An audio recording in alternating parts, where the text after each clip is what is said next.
Je m'appelle Franck, bienvenue sur Festool TV. Comment charger dans mon véhicule utilitaire l'atelier mobile rempli d'outils? C'est la grande question. Comment charger l'atelier mobile d'une manière facile, en une seule pièce, et non désassemblée?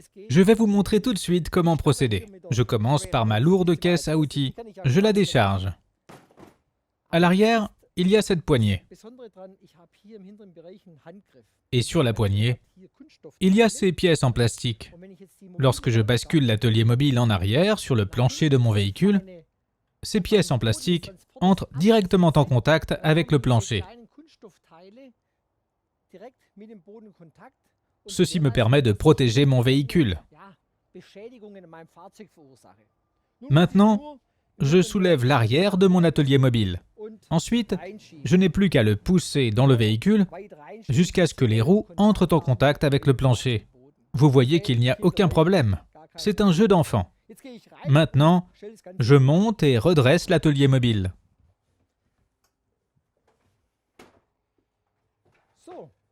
Voilà, l'atelier mobile est debout. Maintenant, je vais l'arrimer sur la paroi latérale.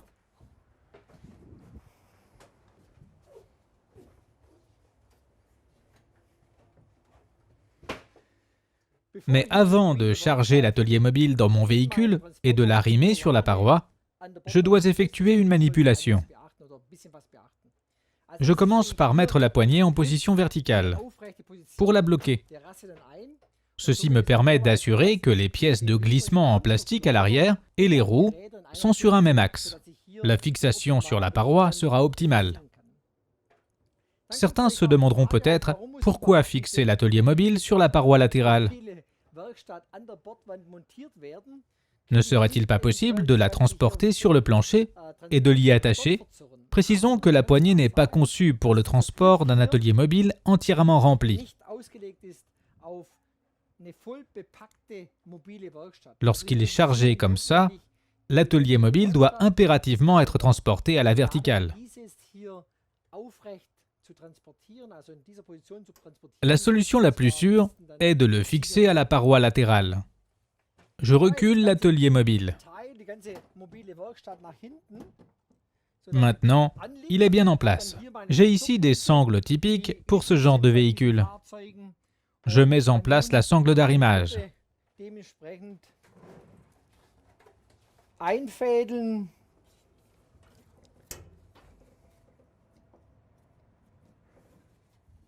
Je dois veiller à placer les sangles sur les montants d'aluminium à l'arrière.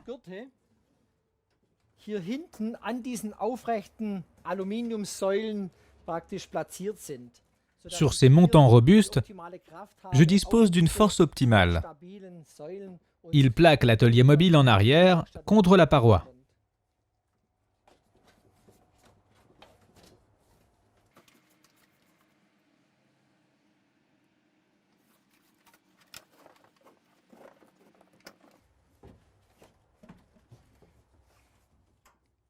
Voilà pour la première sangle. Elle tient très bien. J'aimerais maintenant installer une seconde sangle d'arrimage.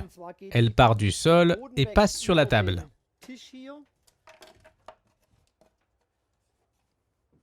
Je fixe tout à l'arrière.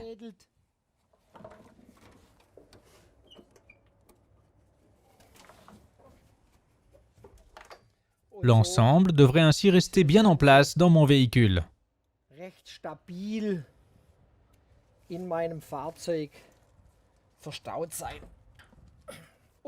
Il ne bouge pas d'un millimètre.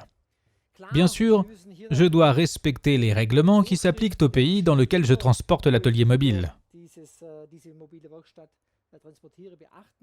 C'est pourquoi je dois utiliser les points d'arrimage exigés par la législation. Voilà, l'atelier mobile est fixé. Je vous donne maintenant rendez-vous sur le chantier. À tout de suite.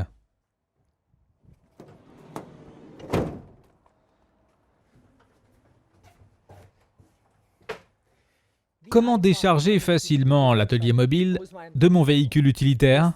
Je vous le montre tout de suite. Nous posons l'atelier mobile sur le dos.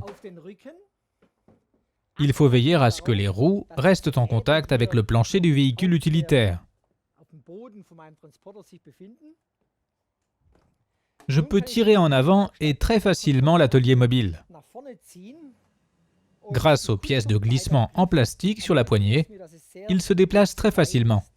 J'abaisse lentement l'atelier mobile. Il n'y a aucun point de contact avec le véhicule. Maintenant, je peux redresser facilement mon atelier mobile. Je pose la caisse à outils sur le dessus et ajuste sa position. Et voilà, je suis prêt à me rendre sur le chantier. Pour atteindre le chantier, il faut souvent franchir des obstacles tels que des escaliers. Je vais vous montrer comment en venir à bout avec notre atelier mobile. Vous voyez qu'il y a de très grandes roues. Elles m'aident à transporter facilement l'ensemble d'une marche à l'autre. Essayons tout de suite.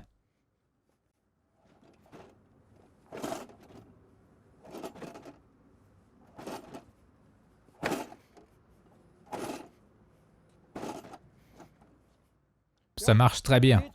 Je vous donne rendez-vous dans quelques secondes. À tout de suite.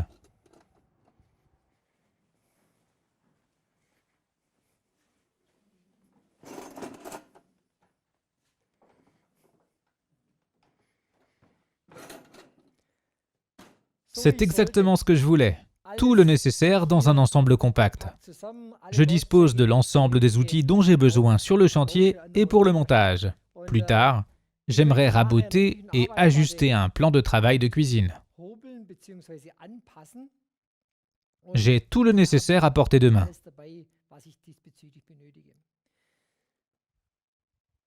Je commence par descendre ma caisse à outils. J'aimerais maintenant vous présenter les différents éléments de l'atelier mobile. En haut, j'ai un plateau MDF identique à celui de la table multifonction MFT. Vous y trouverez une rainure en V. Elle est idéale pour positionner et fixer les bois ronds.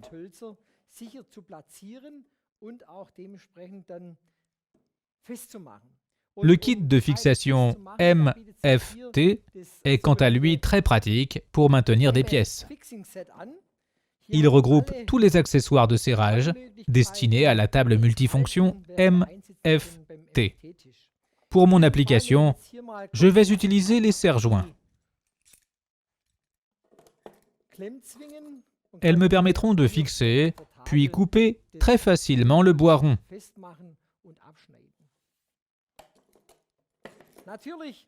De temps en temps, nous effectuons aussi des travaux d'assemblage. Il s'agit entre autres d'applications de vissage.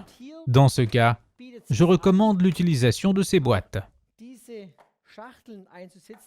Ici, en haut, il y a des emplacements prévus à cet effet. J'ai par exemple des boîtes contenant les vis. C'est pratique aussi pour préparer des pièces. Je peux aussi utiliser mon serre-joint dans ce profilé. Vous avez déjà pu le découvrir sur notre table multifonction MFT. Il permet de fixer des pièces sur le pourtour, comme sur la table multifonction MFT. Le plateau se prête aussi parfaitement à l'utilisation des dispositifs de serrage MFT. À l'arrière, vous voyez une table complémentaire.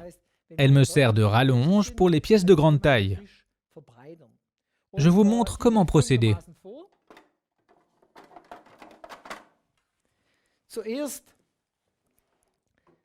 J'abaisse la poignée étrier, puis desserre cette sangle. Le système de verrouillage est maintenant débloqué. En effet, je ne peux sortir la table qu'après avoir atteint un certain angle.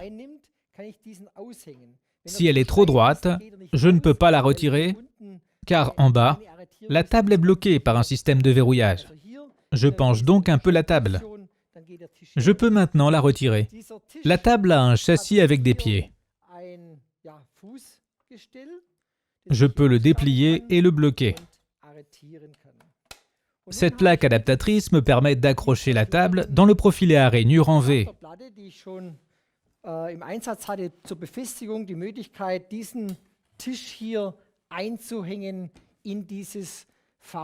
Je peux accrocher la table sur les 4 côtés de l'atelier mobile. L'avantage est aussi que l'on peut accrocher cette table sur la table multifonction MFT proposée dans notre gamme. Je positionne l'ensemble, puis l'abaisse pour le bloquer. Si le sol n'est pas plan, je peux compenser les irrégularités avec les petits pieds réglables. Le poids maximal supporté par la table est d'environ 100 kg. Je dispose donc d'une surface solide pour mes applications. Voici mon plan de travail de cuisine. J'aimerais le travailler ici. Je le pose alors sur la table. Vous voyez que l'ensemble est très solide. Je fixe le panneau avec mes serre-joints.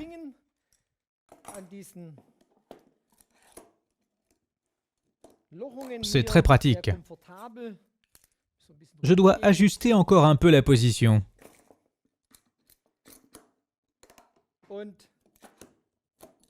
Mon outillage comprend également un aspirateur. Il est rangé ici, en bas, et j'y trouve également les multiprises nécessaires. On voit très bien en bas un petit compartiment. Je peux y ranger un mini systénaire, par exemple pour des clés ou cliquets. Ici, il y a également le tiroir que nous avons monté. J'y ai installé 2 systénaires. Je dispose à la fois d'une petite perceuse sans fil et du système Centrotech. Cela me permet de monter une cuisine, par exemple. J'ai donc tout sous la main pour mes travaux de montage. Maintenant, je branche le petit aspirateur systénaire.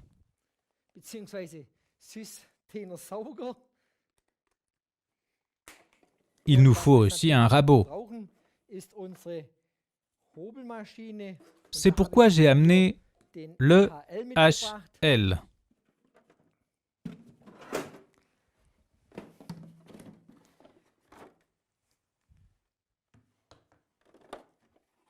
Le branchement est très pratique. Je raccorde le câble plug-it et l'aspiration. Absaugung und die Stromzufuhr. Ça marche. Alors, mettons-nous au travail.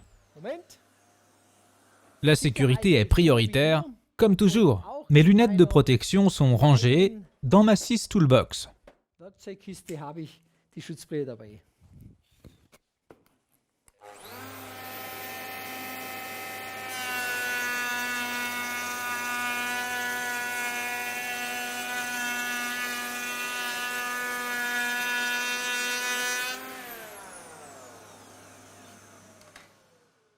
Que vouloir de plus? Je dispose d'une table de travail solide. Je dispose de l'ensemble des machines et outils dont j'ai besoin pour mes applications. Et en plus, je peux me déplacer très facilement. J'espère que vous avez aimé cette présentation de l'atelier mobile. Je serai content de vous retrouver sur Festool TV. À bientôt, Franck.